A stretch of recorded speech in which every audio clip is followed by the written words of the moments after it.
And this is Krovan once again with Rias Neo. The match now already underway between V3 and Solar Fleet. So we'll go ahead and go right into it. V3 this time has brought, let's see, 2 Abaddons, a Damnation, Oneros, 2 Hurricanes, and 2 Cormorants, a Tyrannus, and a Saber. And for the Solar Fleet, we've got 2 Paladins, an Abaddon, a Damnation, Guardian, 2 Ishkurs, and 2 Retributions, which happens to be the exact same setup that they fielded in the last weekend and actually lost versus Bonsai Boys. Yeah, and so now we're seeing some damage already going around to some of the smaller ships for V3. One of the Cormorants now already in deep armor, as well as the Tyrannus now. That Cormorant is about to go down and has done so. Now we've got one of the Hurricanes in armor. He is being repped back up and has armor maintenance bots on him. It looks like most of the V3's drones are actually going to be damage drones, Hammerheads, Hobgoblin 2s. So it looks like they're focusing primarily on getting some DPS out there, but they do have the rep drones, I believe, coming from that Guardian. Yeah, it looks like those drones belong to that Guardian pilot. Well, now the Guardian for Solar Fleet, Uncatchable Joe, is he's in about half armor now, so he's in just a little bit of trouble already. Now, both teams started pretty far away.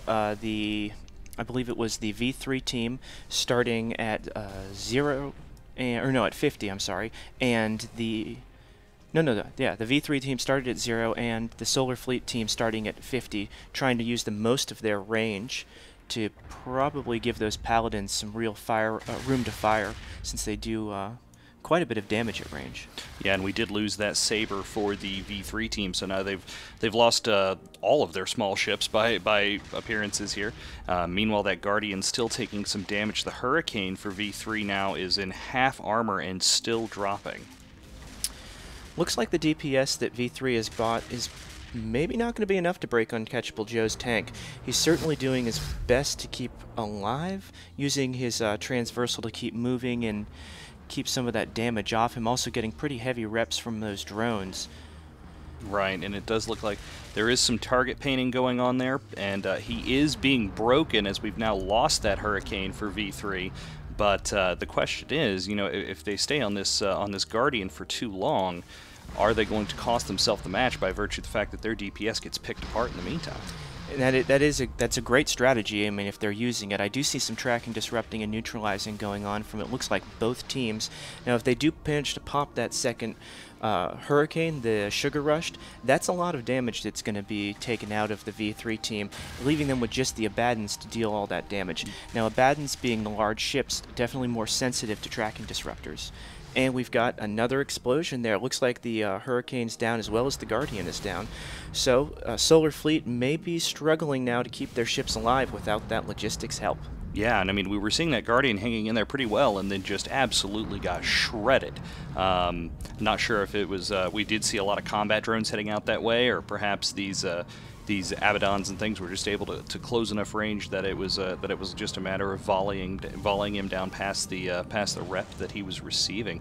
Now we're seeing one of the Ishkurs for Solar Fleet now in deep trouble as he is passed down to about 1/3 armor. Meanwhile, one of the B3 Abaddons is down to about half armor now and still dropping steadily as these lasers are flying all around the field. Yeah, I mean, Green Shift in the Oneros, I'm a little bit surprised that I'm seeing some remote reps, but you'd think that he'd be able to overcome the damage being done to that Abaddon. It's entirely possible that we're seeing a similar tactic to what Ursha Khan brought with a heavily tanked Guardian earlier, basically acting as bait, and then the Solar Fleet team not falling for the bait, going after the ship rather than the logistics ship.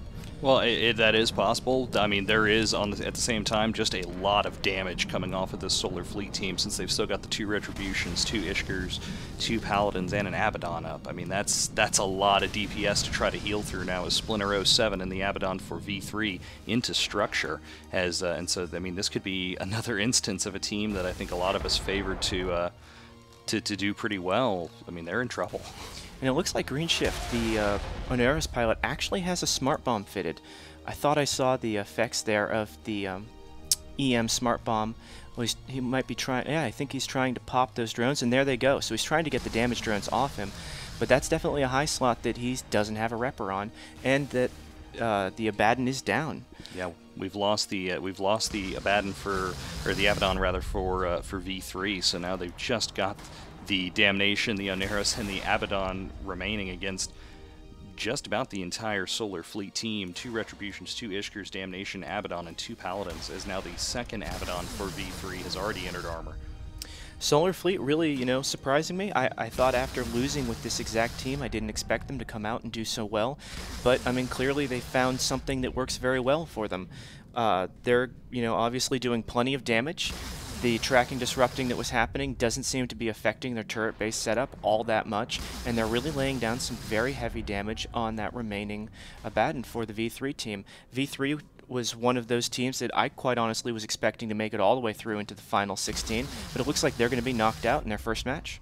Yeah, absolutely. I mean, after that very unexpected upset of Pandemic Legion in the first round, this is definitely going to be a disappointing end for a team that I think a lot of people put faith in to go pretty far. But now we're seeing that Abaddon now, he's just about to hit half armor and still going down. Meanwhile, one of the Ishkers for Solar Fleet is taking a bit of armor damage, but is tanking it back without any significant difficulty at this point, even without the Guardian there.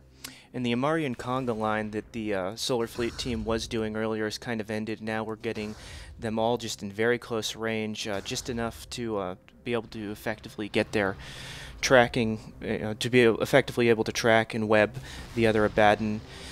Looks like he is receiving a few reps from some remote rep drones and also getting the occasional rep in from the Oneros, but that's just not enough after all of that damage. There's just so much damage coming from those 2 Paladins and that Abaddon.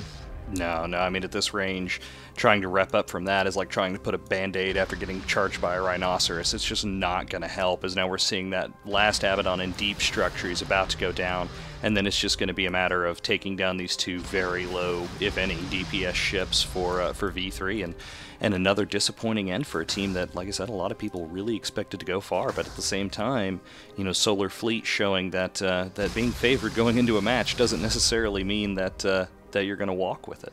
Well, and there wasn't too much favoritism. I know there was some personal favoritism with our group in terms of who we thought had better setups over the course of the last couple days. But these teams are ranked 16th and 17th, so effectively, according to the points in the seeding, they should be a very even match for each other. And it looks like for the most part they were.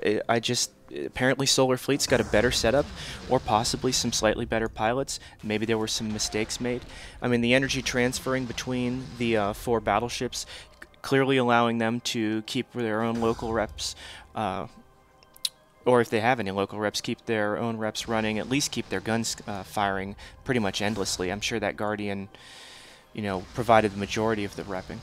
Oh yeah, well I mean at this point, especially with an Abaddon, you know, if you're fit for high damage close range, then yeah, you basically do need cap transfer to you just to keep the guns running for an entire fight, as well as any hardeners or anything you have going, obviously. But for these battleships, probably not locally tanked with that Oneros on the field. My guess is they've just got an enormous buffer, as does this Damnation that's still being targeted. But his buffer is being melted through rather effectively by these beautiful, looks like a Mar Navy multi-frequency just burning through him.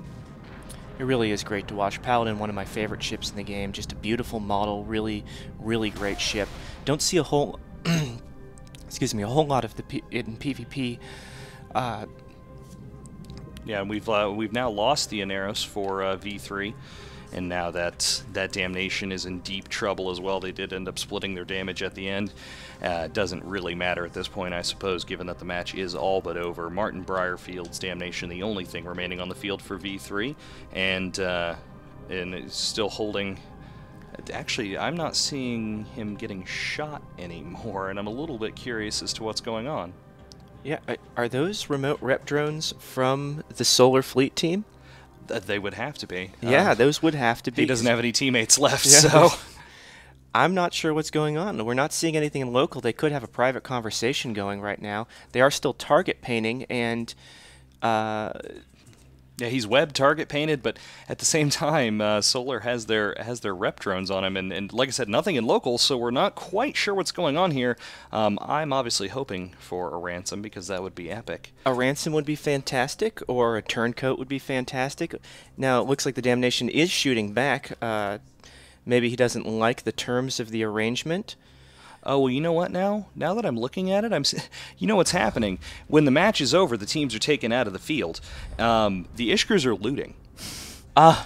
That's what's happening. The Ishkers have the frigates remaining for Solar Fleet were out looting and prolonging the match so that they could maximize their loot out of this, and then they finally just casually slapped the damnation aside once they found all the loot that they wanted. So that's actually what was going on apparently. All right, well, the damnation is down, the match is over, and apparently some looting in honor of Talk Like a Pirate Day, so we're going to yar on back right to the studio.